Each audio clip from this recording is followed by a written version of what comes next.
Triple Play Fantasy Baseball coming at you live tonight, loud and proud. We got a big show planned. I'm here, of course, joined by my co-host, the Doc, Eric Mendelson. What's going on? Not much. Waiting for you to say something bad about me. No, that's for the intro that we do pre-recorded, so don't worry. Okay. I'll be nice to you now. That's Yay! fun. But we're welcoming in someone special, so I got to introduce her the proper way. We welcome in a woman that is a fan of the 3 C's. That's cooking, crime, and everything Columbus, Ohio. Speaking of Columbus, she must love the big flies as the Reds order provides so very many of them. She's an NFBC vet, lady of line drives, woman of walk-off home runs, and the Grand Slam gal. Ladies and gentlemen, the Butler did it. It's Jenny Butler. What's going on? Wow, that was so impressive. I was wondering if you were going to have anything to say about me, but you did it pretty good. I like it. I'm good. How are you guys? He's a stalker. You'll find out. No, I'm happy to be here.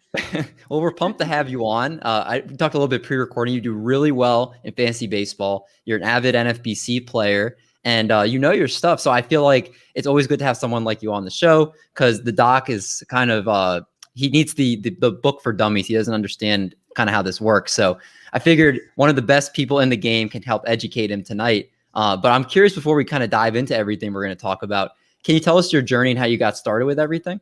Sure. So I've been a baseball fan my whole life. Like my parents told me when I was a little kid, instead of putting me in the front of the TV with cartoons on, they would put me in front of a baseball game and I would just watch it. And so I grew up loving baseball. I listened to the Reds on the radio every night during the summer. And I got into fantasy in 2000.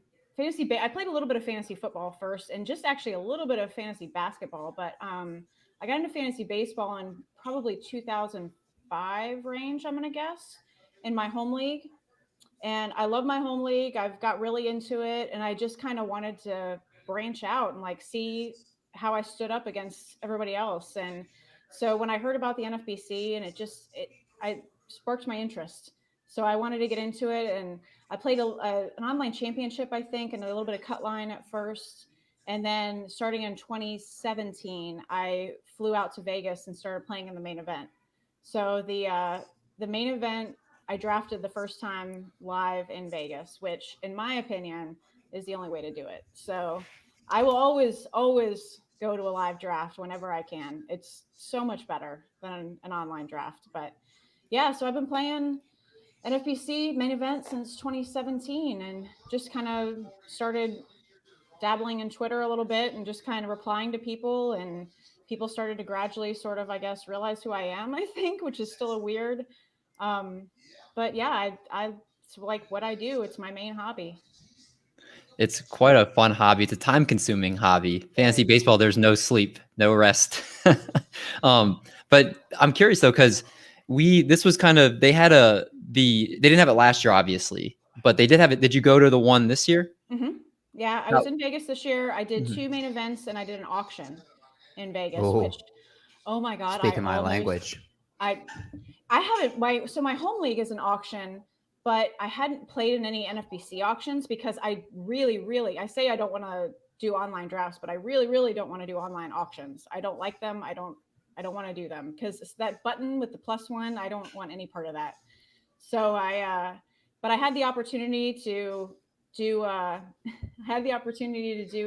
auction in Vegas, which I nearly overslept for, which was awesome.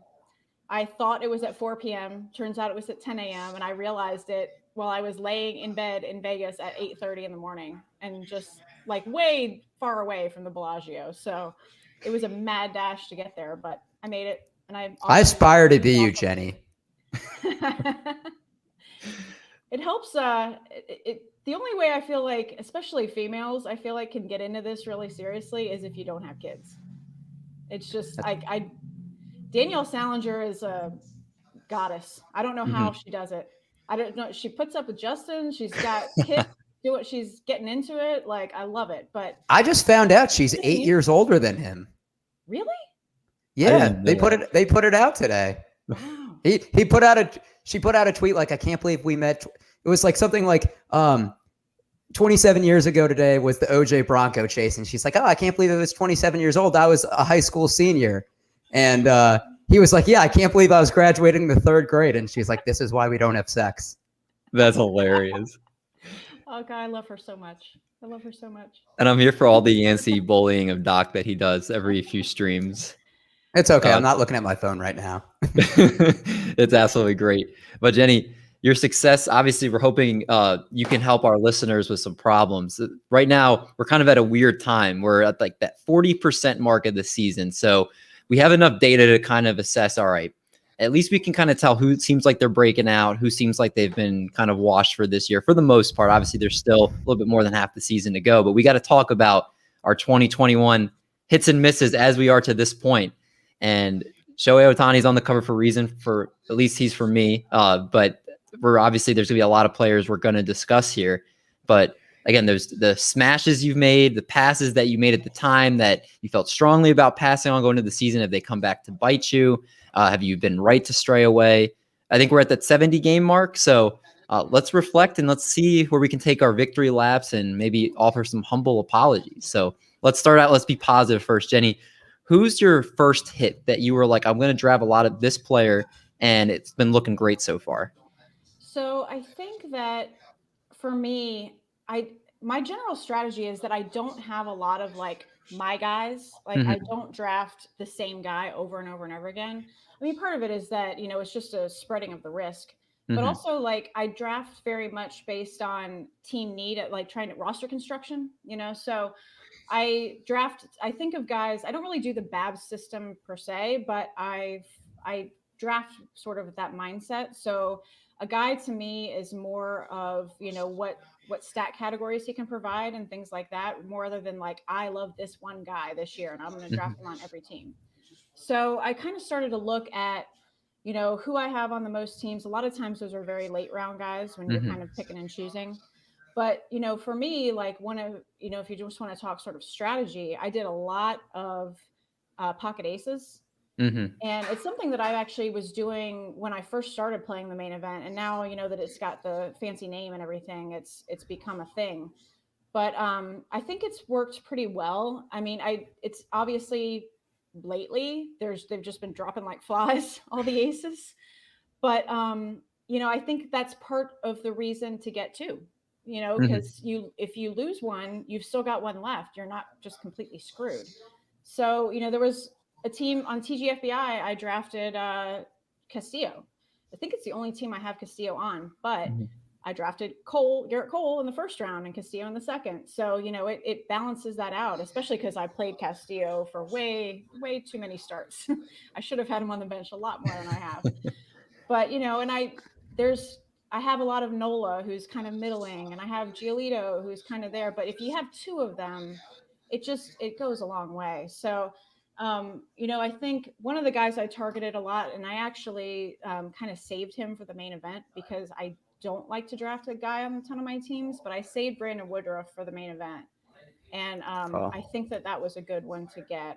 I'm pretty happy with him. I know that there are some innings concerns as we get later in the season, but I'm hoping that, since they're in contention, they'll still pitch him, as much as they need to. Yeah, I mean, I actually put out a tweet today about Brandon Woodruff. I think to this point, what he has I'm pulling it up now. He has it's like a 1.51 ERA. He has a 30. Oh, here we go. He's a 1.52 ERA, 31.5% K percentage, and he's got a career low walk percentage right now. That curveball seems like it's been a big part of his arsenal this year. He's doubled the usage of it, and I've seen people talk about he's got the elite vertical movement, and actually has the most Ks of any pitch he's thrown this season. He just looks completely nasty because people were talking about him being the Matt Harvey, right? The one pitch pitcher that eventually, when that velocity goes down and that fastball isn't have as much movement and velocity anymore, he's going to fall into that same boat. He's looking like he's rewriting that narrative right now. Yeah.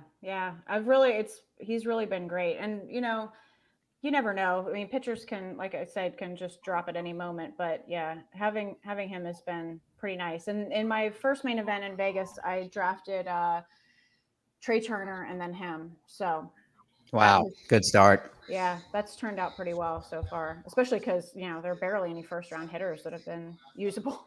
Yeah. Doc, what about you? Who's somebody that you drafted a lot of this year that you're happy you drafted? That's Nolan Arenado. He was getting dinged a lot. Everybody's like, oh, he's leaving Coors. People don't realize that he had a lingering shoulder injury. Before that, he had only had one IL stint. I think he went to a better lineup with the Cardinals.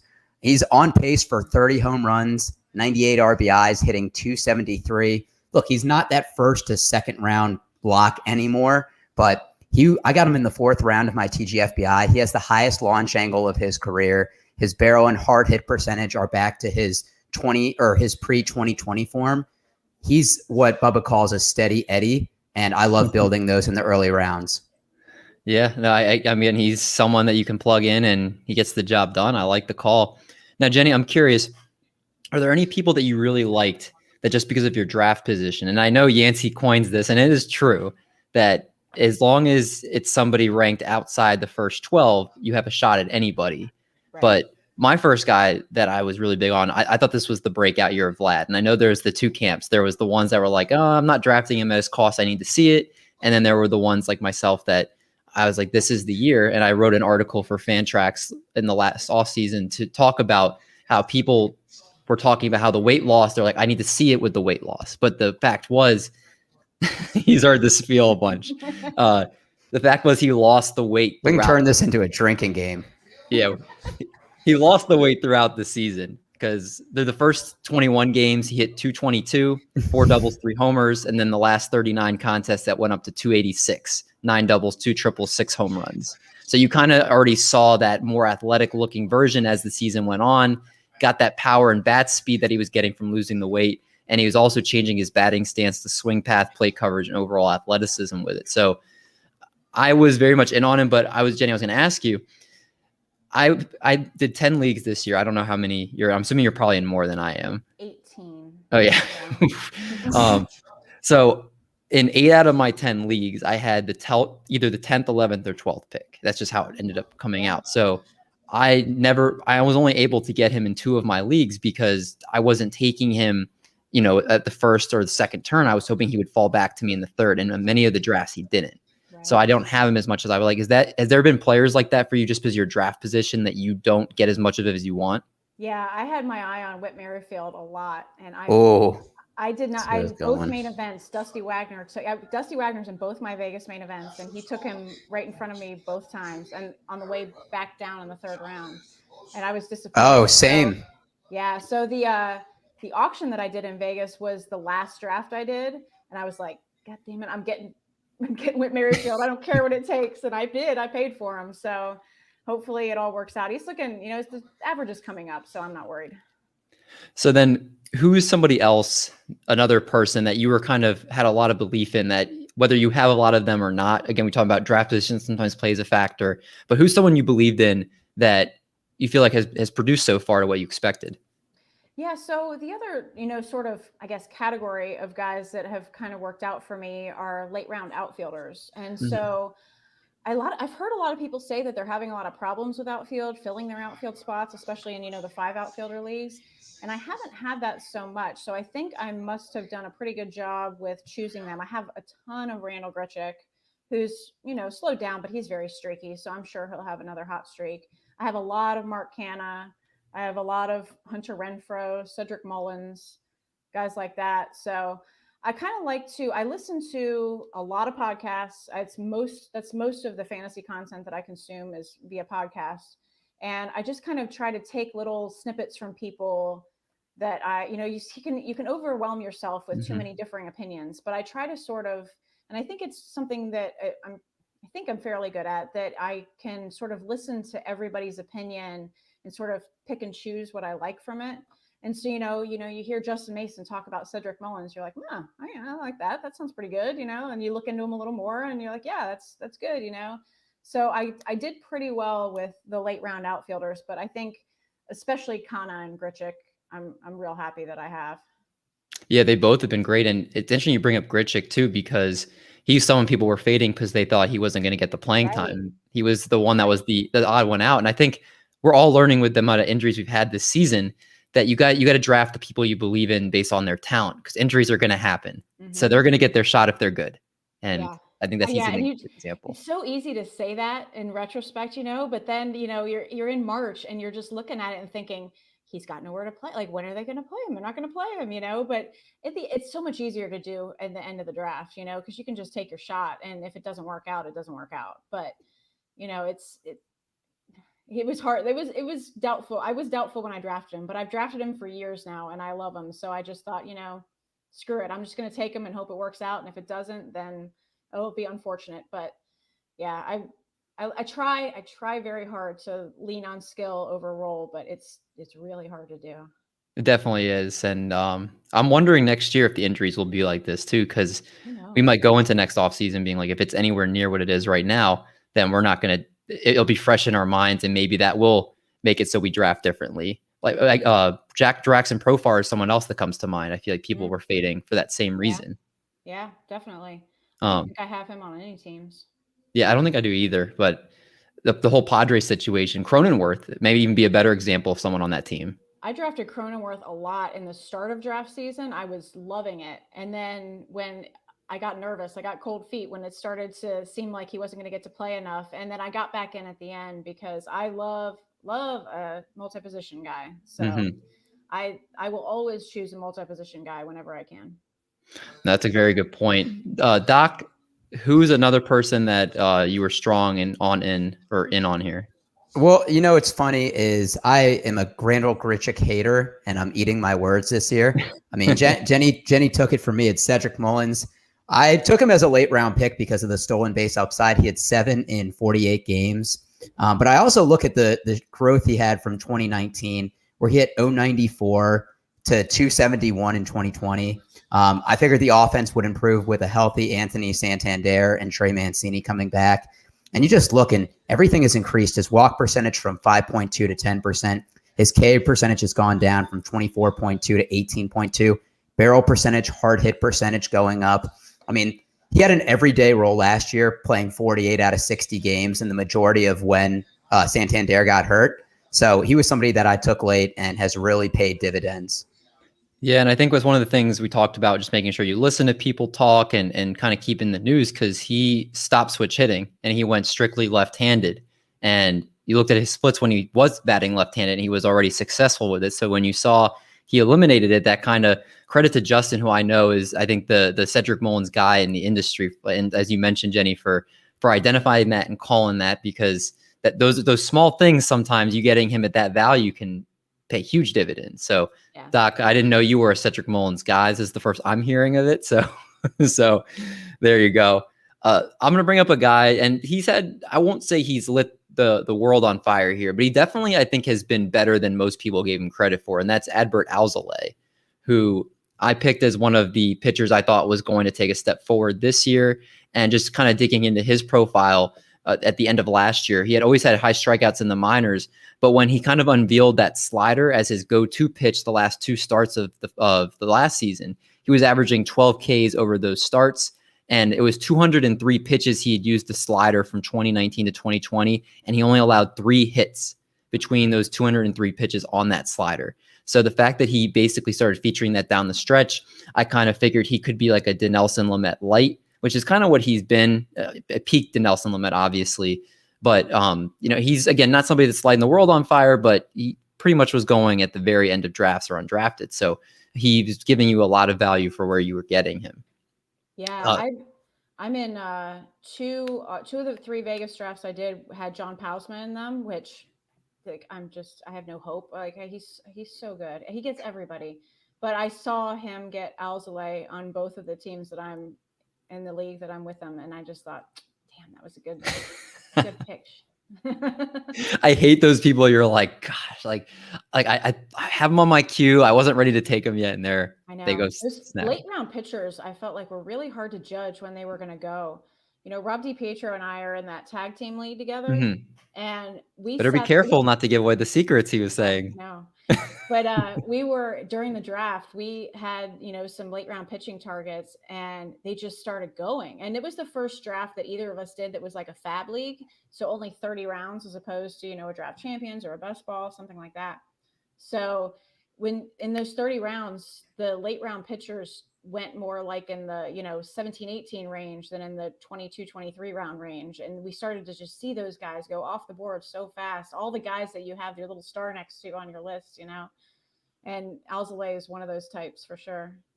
Yeah, I think again, and he was starting to bump up towards the end of draft season too. I think people were starting to catch on when you look at the ADPs. As we do every offseason, you pick a new month and you start looking at the guys that are rising. He was one of them for sure.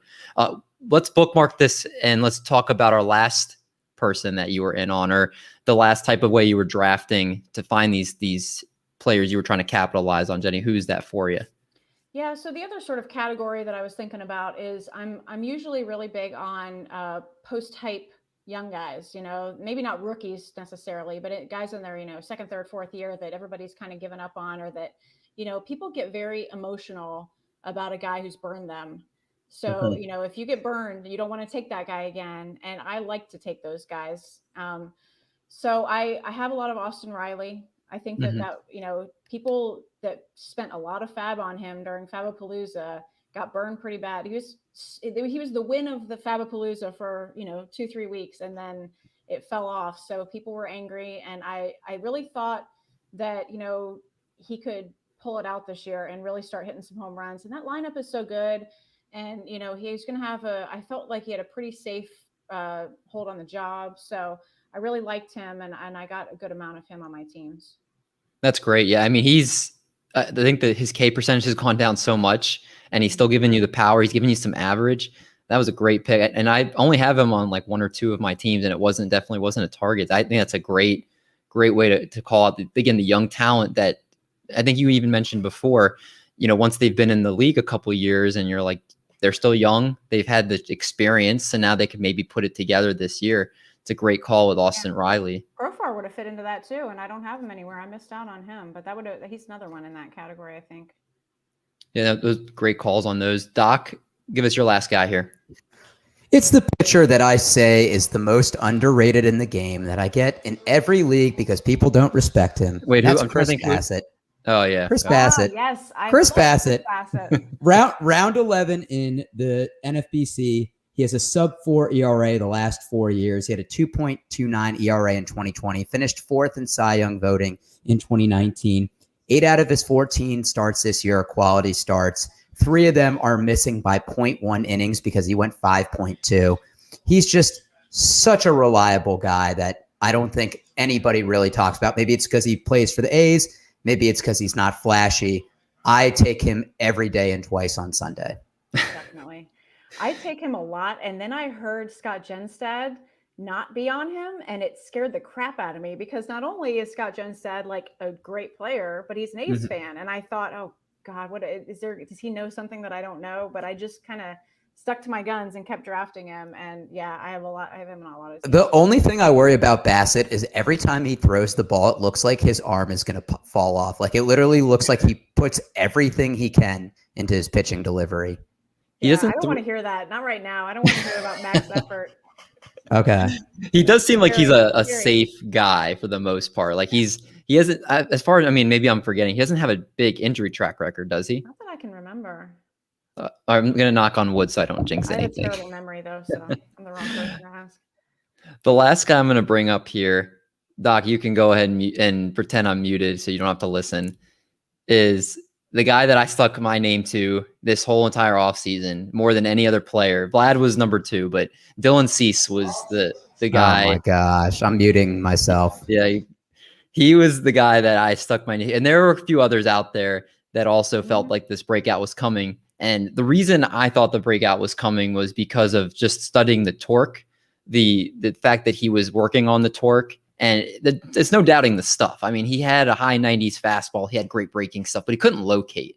So the fact that he worked with the core velocity belt to fix the early trunk rotation he was experiencing, and this helping to remove the cut from his fastball. And it actually has removed nearly 2 inches so far in 2021 because that fastball was cutting outside the strike zone. So again, he's keeping that fastball in the zone. Has already got great movement. The zone percentage is a career high so far this season. And then the vertical break on the 4-seam was the other thing he needed to get back, as it's actually 17% higher than average, and it dipped below average last season. Big for that fastball again.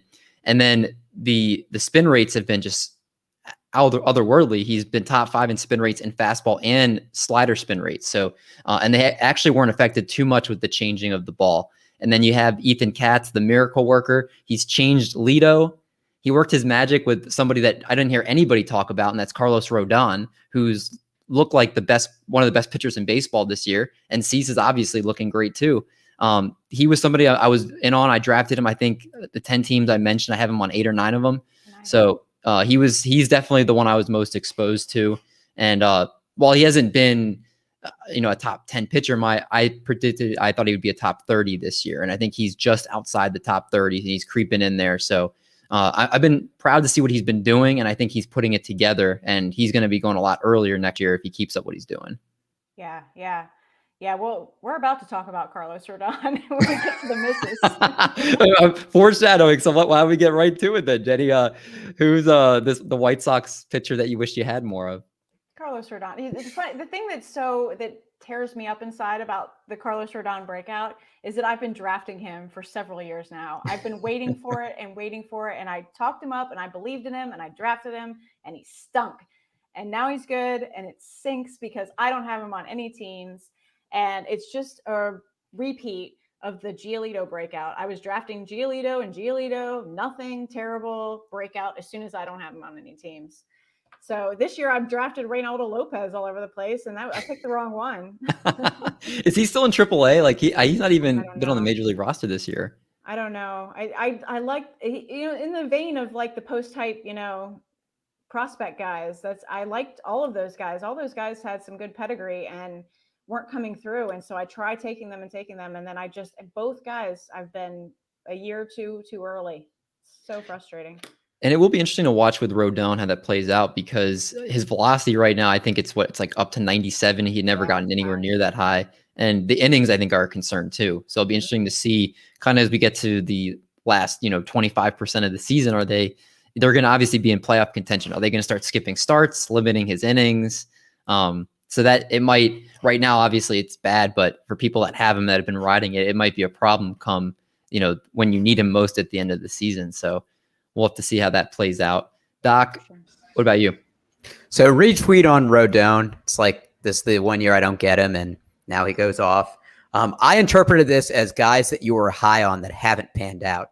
So I got to buddy. I got to own up, and it's Christian Yelich.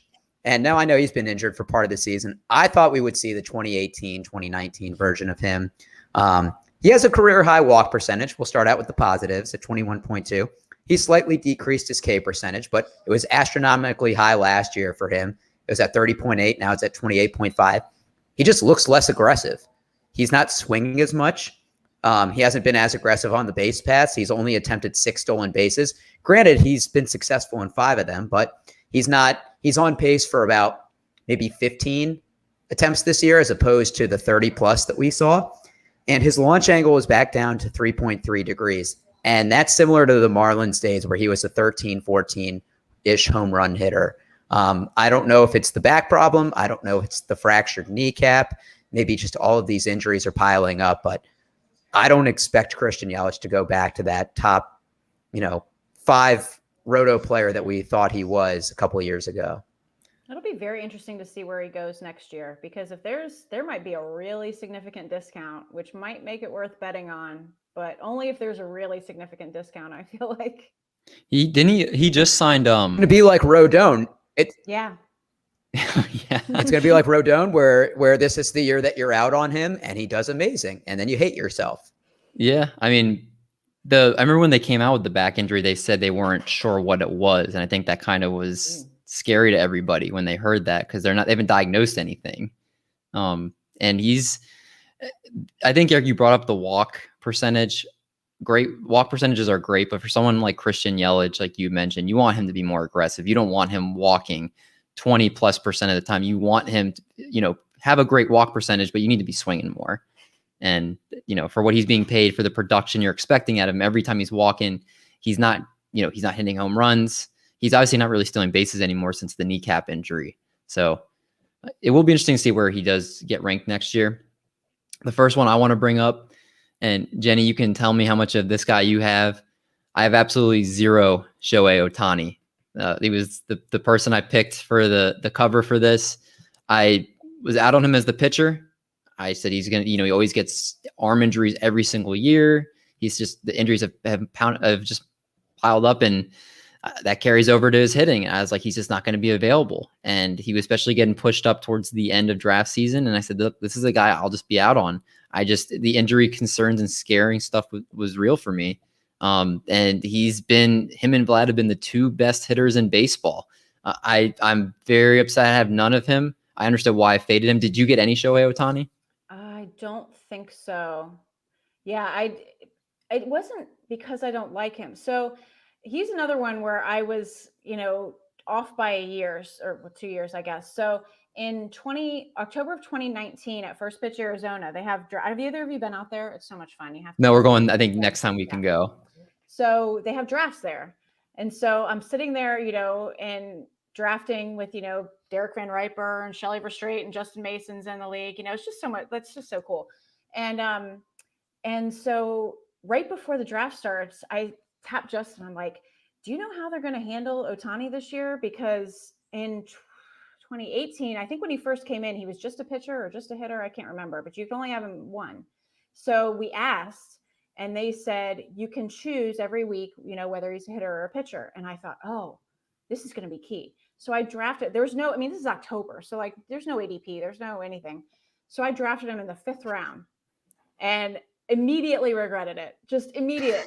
And because I was just so excited when I heard that I could use him in both spots that I just jumped in.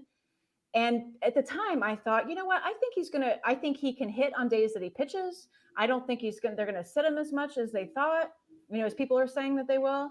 And I was totally wrong. What he's doing this year is what I thought he was going to do last year, and he didn't, and he was hurt, and the injuries while he was pitching, kept him out from hitting for a while before he came back. And I just thought, I don't know if I can deal with it.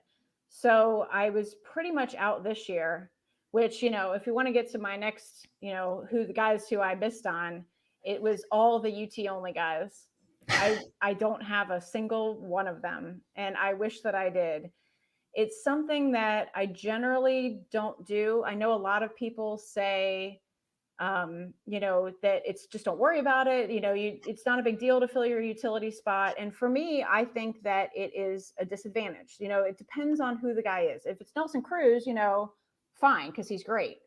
But, I never would have taken like a Franmil Reyes or somebody like that, because I'm not going to clog up my outfield spot or my utility spot with a guy who I thought was going to be, fairly mediocre as far as total overall value goes. So I didn't get any of them. I also think I need to do a better job of setting up my draft sheet, because I do my own draft sheet. I don't use software. I have a spreadsheet that I build up over the course of the off season. And I keep DHs on a separate tab. And I think maybe I need to not do that, because I very rarely in the draft ever click on that tab to see who's been taken and who's, I'll cross guys off there, but when I'm looking around at oh wait, who's coming up, with my pick, I never look at it. And I hear a guy, I hear Nelson Cruz's name get called. I'm like, oh shit, So I think that I need to be more open to it, because I don't have any JD Martinez. I don't have any Nelson Cruz. I don't have any Shohei Ohtani. And if there's any year to do it, this was the year to do it. And even more of them are getting outfield eligibility, which I didn't think they would do. I did not think JD Martinez was going to get outfield eligibility. Mm-hmm. I thought they would sit him when they go in a National League Park, and they haven't, because he's been so good. Mm-hmm. I mean, Nelson Cruz, yes, but he's so old. He's not going to put him in the outfield. But I think I was a big miss for me not to get any of those utility guys.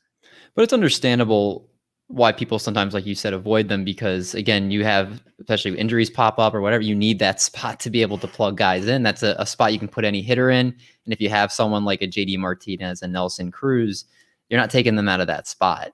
So that limits your roster flexibility, which is a big thing in fantasy baseball. So I completely get it. I think I have Nelson Cruz like one or two places. I was big on JD Martinez, but again, it's one of those things you definitely weigh in that utility factor. So I can completely understand that. Doc, let's go back to you. Who's somebody, I guess you do, however you want to answer this question, you go ahead. So after April, I was getting ready to take a victory lap because I was the biggest Kyle Tucker hater, and he looked awful the first month, and I was loving it. But he started to turn it around, and I have to eat my words. He's typically had a low walk percentage and a high K rate, but that's gone down from 27.8 to 20.2 to this year 16.2. He had 9 home runs in 58 games last year. He has 13 in 64 games this year. He's increased his launch angle and his hard hit percentage. And honestly, I thought the Astros lineup was going to be worse than it is. I thought the subtraction of George Springer was really going to hurt them, but they've also stayed healthy. Altuve hasn't had any IL stints. Carlos Correa hasn't had any IL stints. Yuli Gurriel looks really good. I got to eat my words that at least from May to middle of June, Kyle Tucker looks good. He was one of the guys that if you looked at the expected stats, you could kind of tell this was coming. And I think we were talking about that. His like expected batting average was the difference in between his actual and expected batting averages was like top 2 or 3 in the league. Jenny, were you a big Kyle Tucker drafter? No, but I drafted him in the main event. So one of the, like I said, I don't really have like a lot of my guys. I have, profiles that I like. And in general, obviously, it's great if you can get, a home run / stolen base guy in the first few rounds.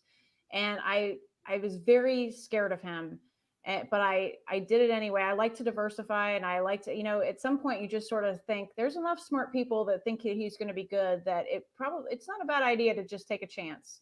Mm-hmm. And, especially in something like the main event, you kind of got to go for it, compared to, maybe a draft champions or a best ball where you're trying to grind out a profit and with a lot of playing time, you can take more chances in the main event, and I think it can pay off. And so I just, I went for it, and it's the only league that I have him, and I'm glad at this point that I have him. So yeah, I have him in one place, but I was not a big believer. Yeah, you and Eric on that same train together there. Seems like it. I'll bring up someone real quick because I don't feel like too much analysis needs to be on him. I missed on Bobby Dalbec. He was my rookie of the year pick in the American League. 40 home runs, baby. Yeah, I thought he was going to hit 40 bombs, and that would give him the rookie of the year. He's got 8, sub 200 batting average. I knew he would strike out a lot, and he's got an elite barrel rate, and he does hit the ball extremely hard. But that Z contact being 68%, the O contact being 42%, both way below league average. He just can't make contact. And I thought that would be a problem, but not this much of a problem to where he's hitting 8th in the lineup and not getting everyday at bats. And it just looks awful. I don't have him everywhere. I have him in only like a couple places, but the AL MVP pick isn't looking too great. He sounds like somebody that could do an Austin Riley, though. I feel like he could next year or the year after might be a good time to think about him. Jenny, I was literally about to say that. It is crazy that we're on the save. You guys are connected the last few minutes with what you're thinking. I mean, I said I aspire to be her, and it sounds like I'm on that path. Let's get to the last person in this category we'll talk about. Jenny, who's the person or the strategy when you were drafting for this category? Yeah, so I missed on a lot of second and third closers. I know that that's probably true for a lot of people. I'm somebody who likes to take a closer early. So I have like one of the, hits that I thought of that I didn't say was, I have a lot of Chapman and Presley, but the second and third guys that I took have been brutal. So I had a lot of Amir Garrett. I drafted a lot of Amir Garrett, and I drafted, I can't tell you, so getting ready for this, I looked at my NFBC player shares page. Maybe 2nd and 5th on that list were Emilio Pagan and Drew Pomerantz. I drafted both of them so much. And I drafted on DCs and best balls and stuff. I drafted both of them on a lot of teams, thinking that I would have the San Diego saves, whichever way it went. Didn't even consider Melancon. Didn't even consider him. Just passed right over him. I also drafted a lot of Nick Whitgren.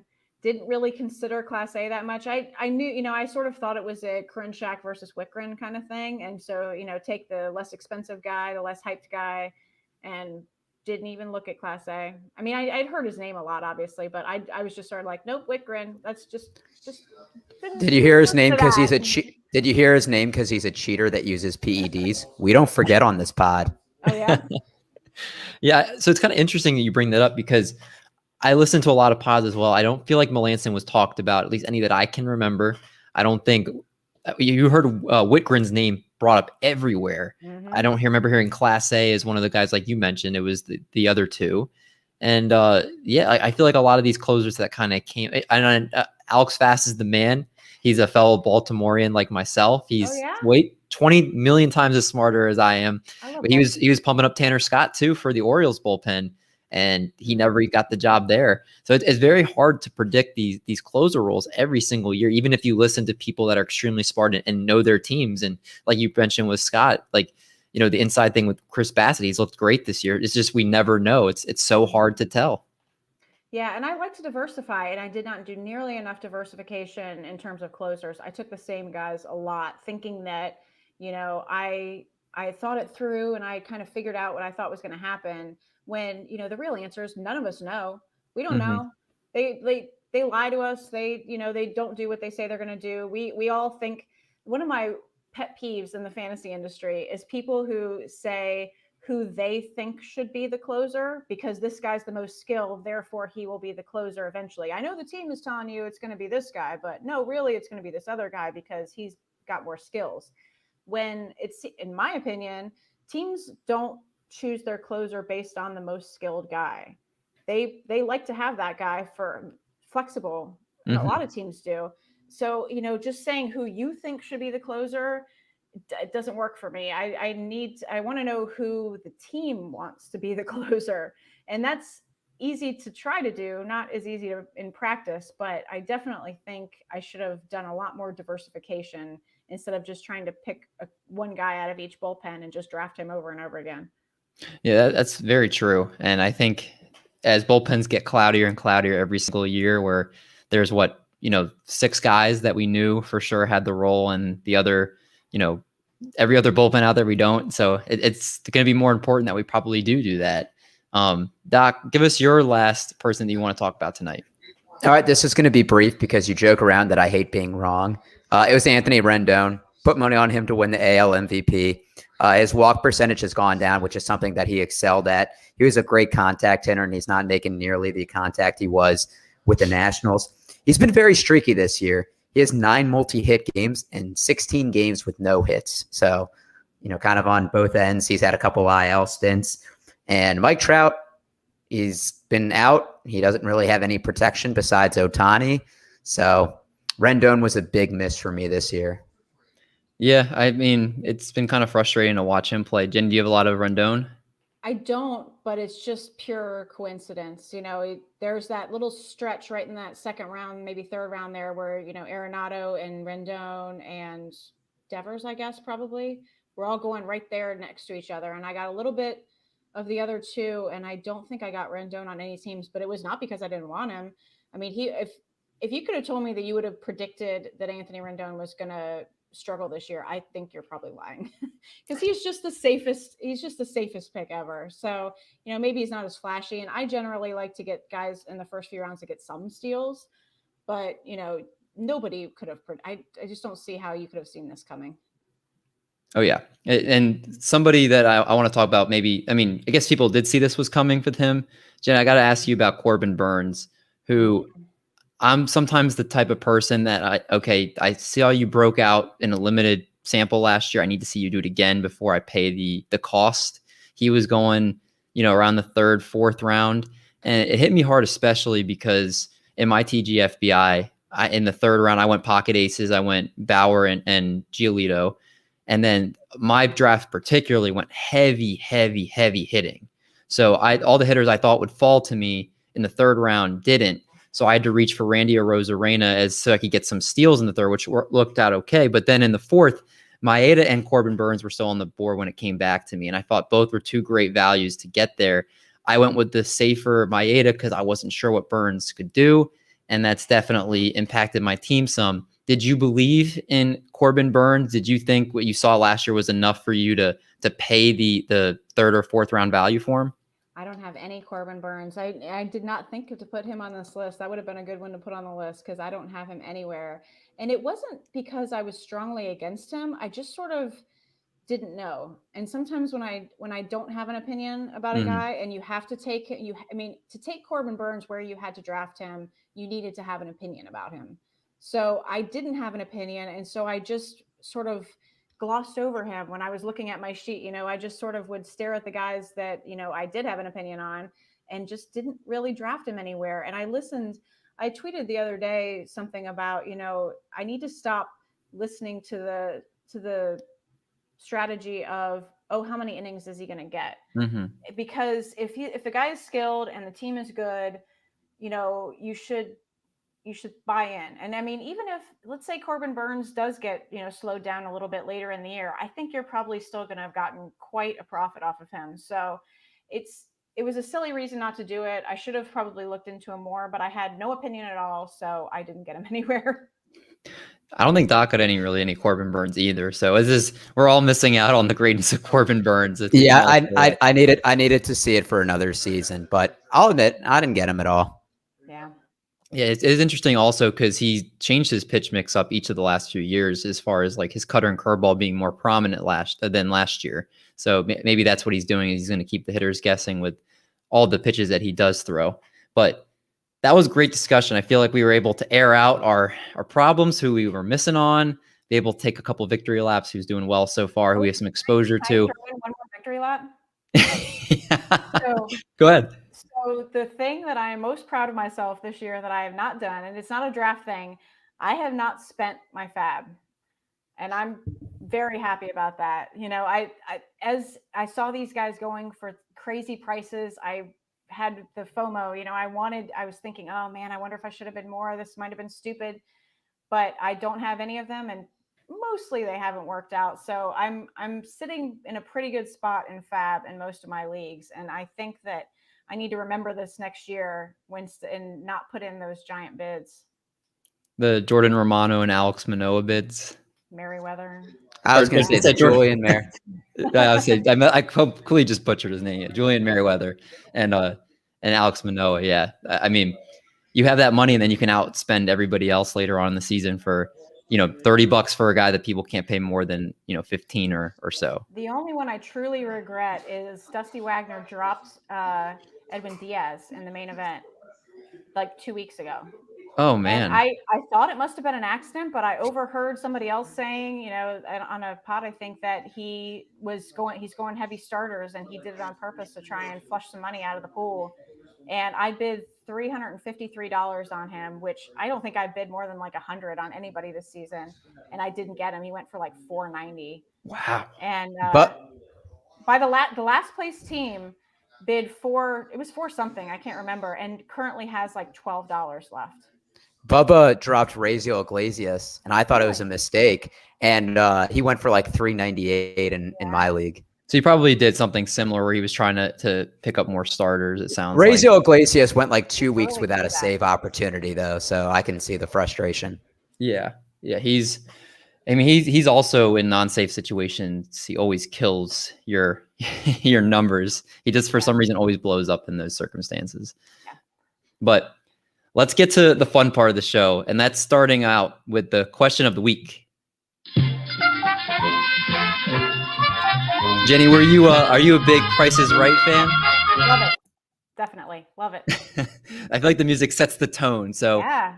We are official affiliate to Monkey Knife Fights, who sponsors the show, the fastest growing betting site in the United States. Use promo code Triple Play and get up to $50 of your deposit matched when you become a new user and you use our code. And if you're looking to win some cash, make sure you follow the Triple Play Monkey Knife Fight shows, usually every weekend or every other, depending when Eric and Brad stop being lazy and do them.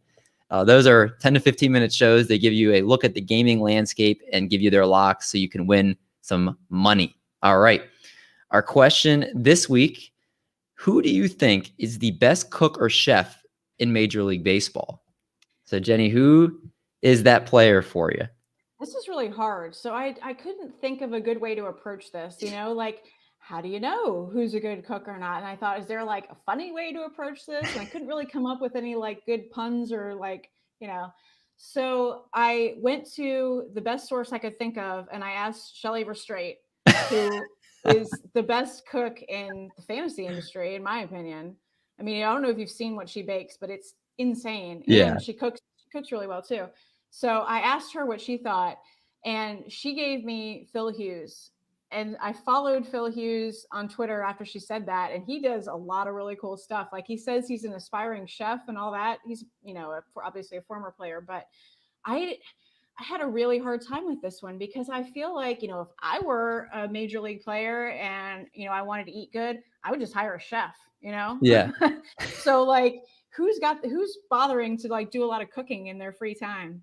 But I love seeing any, especially fantasy people that put up, the food tweets. I am all about it. Eno's sandwich.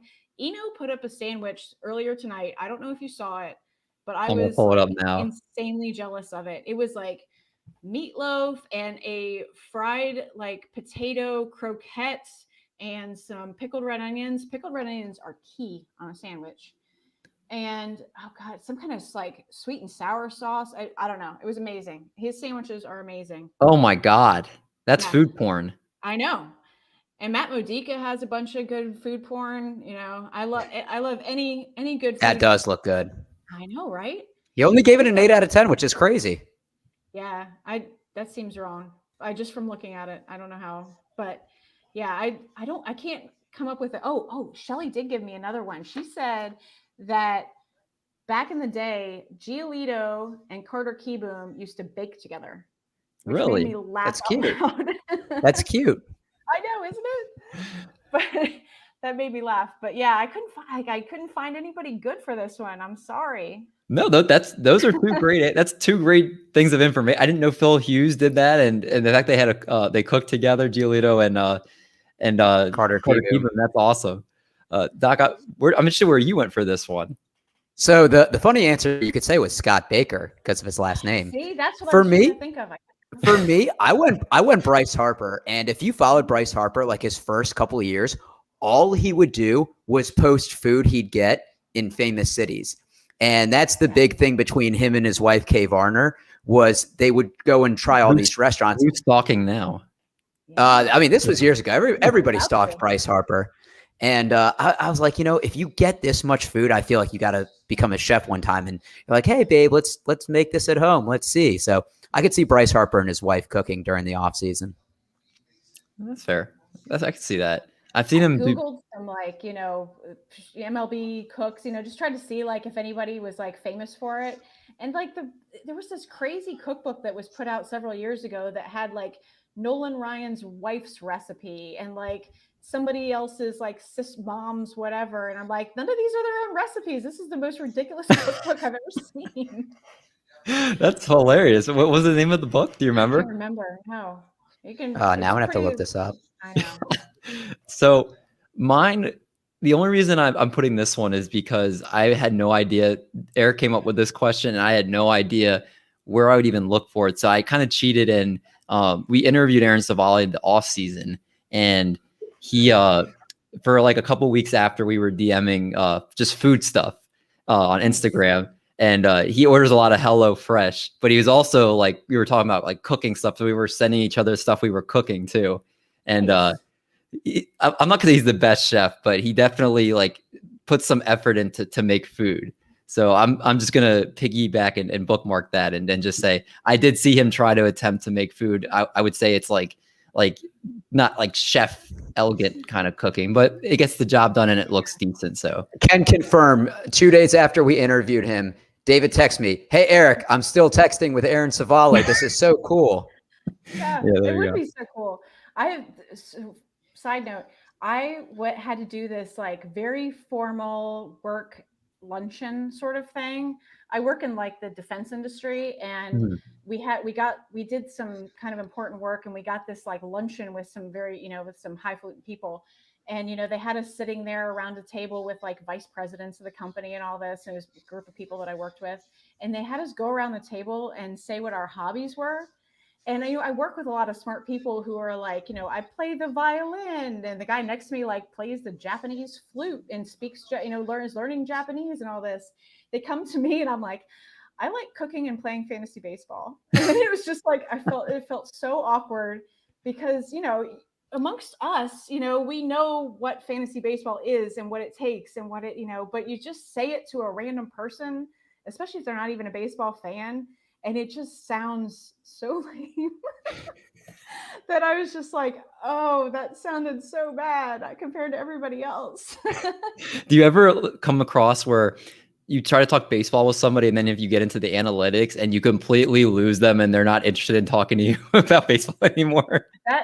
And that has a different feel to it when you are a female talking to a guy, because they immediately think that you don't know what you're talking about. And it's this, I've had to get over sort of this weird need to prove myself, and I don't do it anymore, but like, I have a hard time with those kind of conversations sometimes.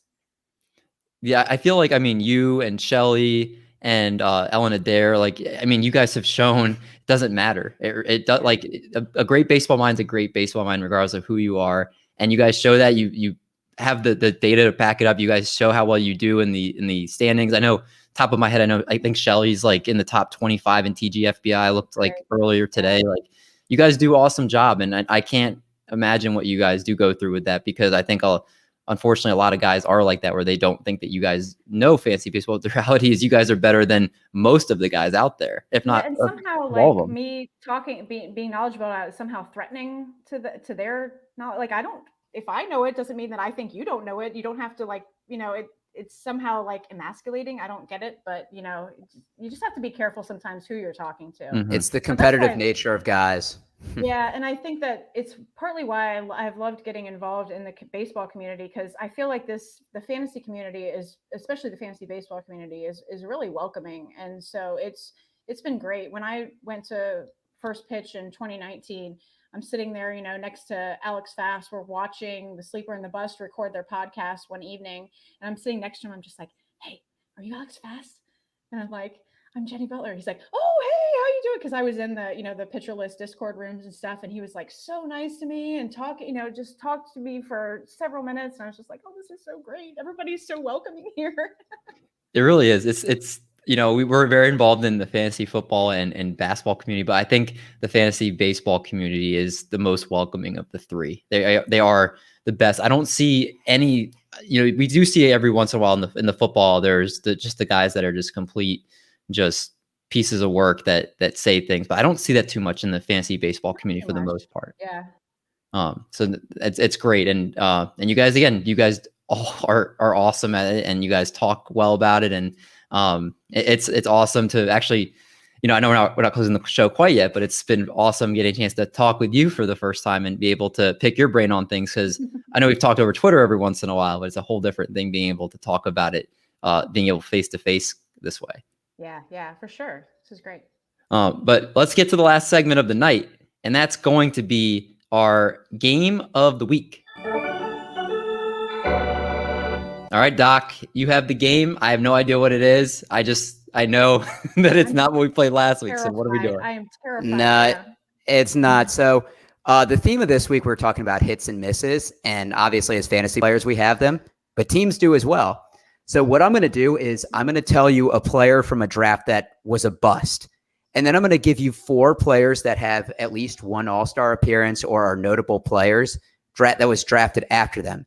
You have to give me the order in which they were drafted. Oh, jeez. Oh, okay. You're definitely beat me in this one. Oh, unlikely. Okay.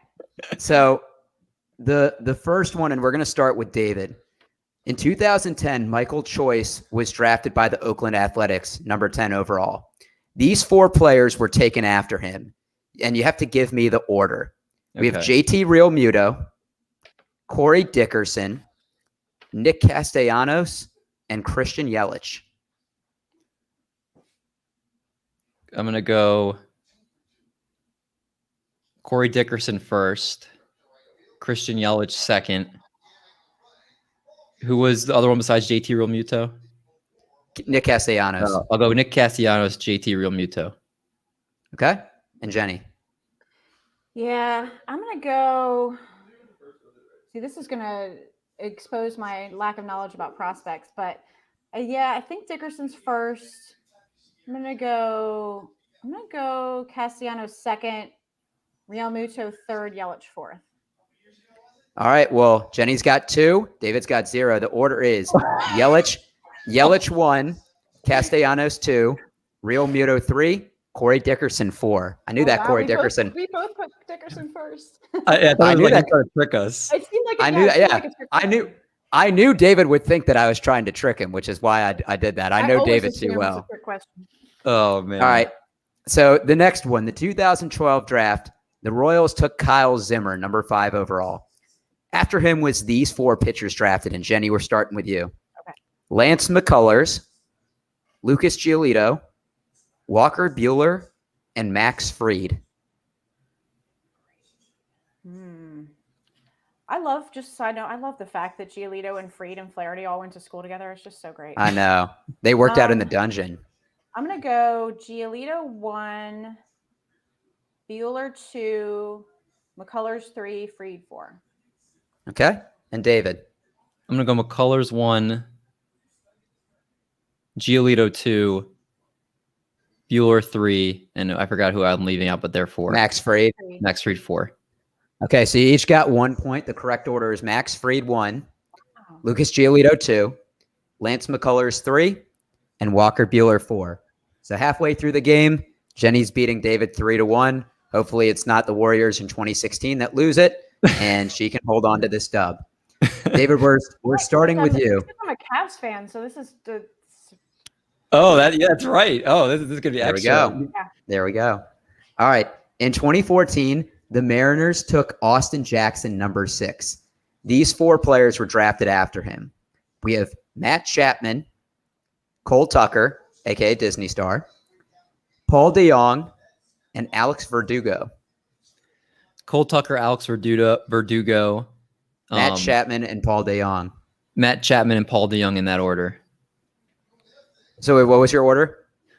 Oh, you made me have to think of it. Cole Tucker, Matt Chapman and DeJong were 3 and 4. Verdugo's the other one. Verdugo, yeah, thank you. Verdugo. So it's so Verdugo's 1. Wait, on. No, Cole Tucker 1, Verdugo 2, Matt Chapman 3, Paul DeJong 4. Okay. And Jenny? I'm going to go Verdugo 1, DeJong 2, Chapman 3, Cole Tucker 4.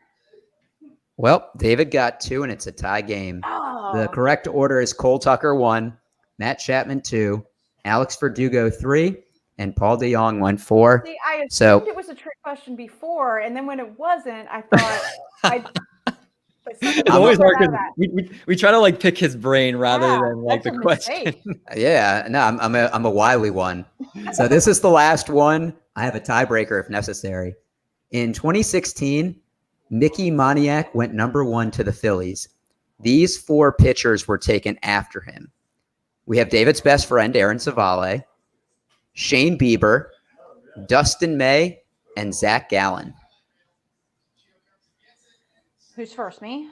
Yeah, Jenny's first. I'm going to go May, Savali, Gallen, Bieber. Okay. And David?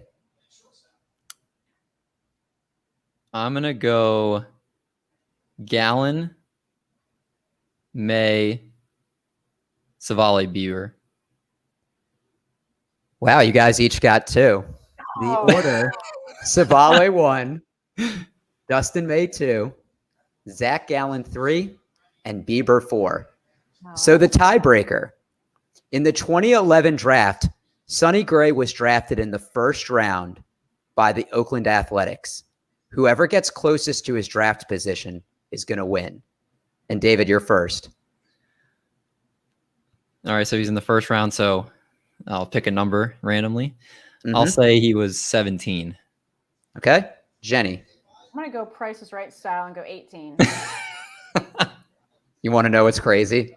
Yeah. It's 18. Yes. Oh my God, that's wild. And when David said 17, I was like, wow, did David really win this? Like, there's no way she's going to get it. Nobody can get closer than that. Jenny, that hurts. Oh, yeah. That's awesome. A hard one to take to the I field. love it. I just took that one to the chin. Yeah. Yeah. Yes. Well, excited. I will give you the crowd applause, even though I'm very salty right now. That was a great game. That comes down to the wire. So that's how we like to do it here. So But I want to thank you so much for coming on the show tonight. It was an Wait. absolute I have blast. one thing that I have to bring up Good. before you go. I saw a tweet from you that said that you have not seen a movie more than 5 times. Yeah. It blows my mind. I- Like I watch the same like 10 movies all the time. Like I've seen very few movies, but I've seen all of them like hundreds of times. So I'm blown away how somebody could not have seen a movie more than 5 times. I don't even know how that I'm flabbergasted. I think the most I've ever seen, I saw Crazy Stupid Love as my mom visited this past week and we watched that together. That's like the 4th time I've seen it. But I don't like, I'll watch something like once or twice, but after the second time, I'm good. Like if I like it, I'll see it a second time. I'm just somebody who like, I'll see Shawshank on or something like that and I'll just watch it from the middle. Like I'm all about watching the same movies over and over and over again. That's so funny.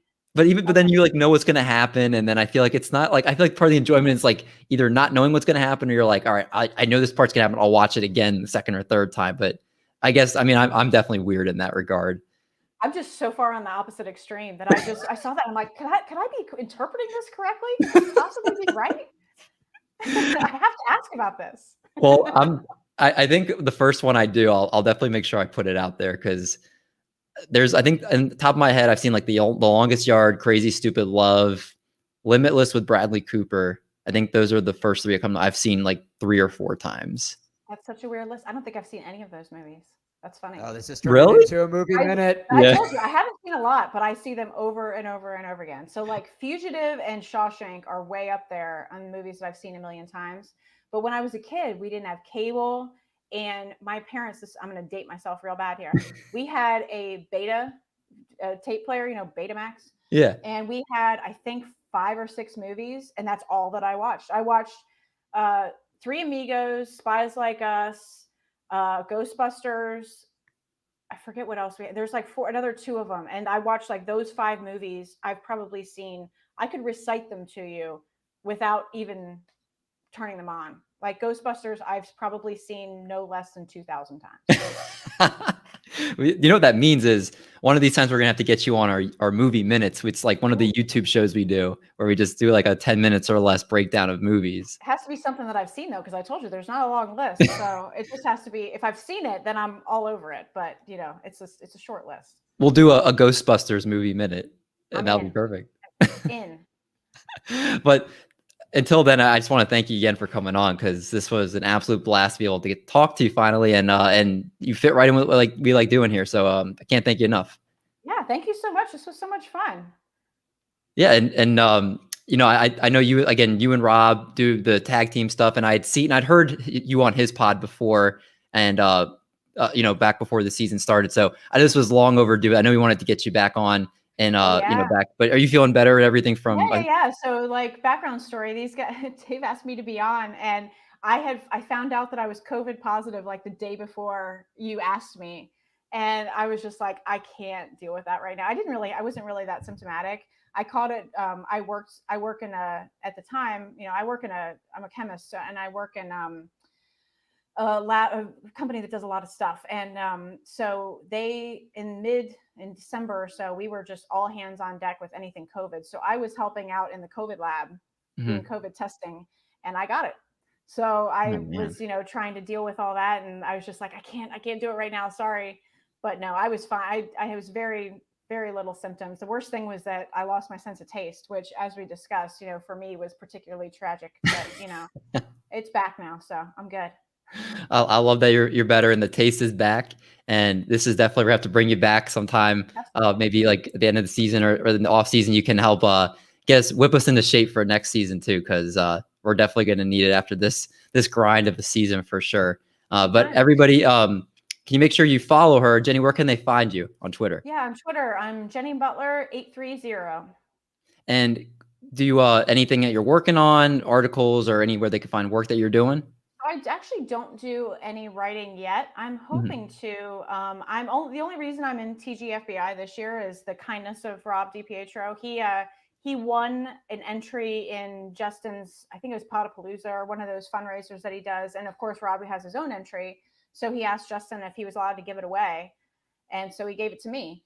And for anybody, by the way, who might be interested, I've played for a couple years now. As long as TGFBI has been around, I've played in the satellite leagues, and I really recommend the satellite leagues for anybody who's interested in potentially getting in. If you're not, if you're not in the industry, because all he asks is that you make a donation. There's no specified amount, and you're in. And I think it's so much fun. And if you want to get, used to the NFBC platform and the 15-team leagues and stuff, it's really a great way to do it. So I highly recommend the satellite leagues. But I might do a little bit of writing, especially I think it might be easier in the off season to get into something, but I got to figure out, what to do, like where my place is, I guess. So I want to try it. I'm not doing anything yet though.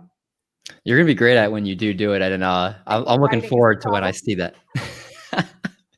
But everybody that's out there, we appreciate you guys tuning in, whether you listen, you watch, however you consume Triple Play Fantasy. We appreciate you. Next week, we're going to be joined by our good friends of the show, Carlos Mercano and Mike Carter. It's always fun when we got them on the show, so it's going to be fun. Till then, everybody stay safe. Enjoy another week of baseball, and we're going to make like a bread truck, and we're going to haul these buns.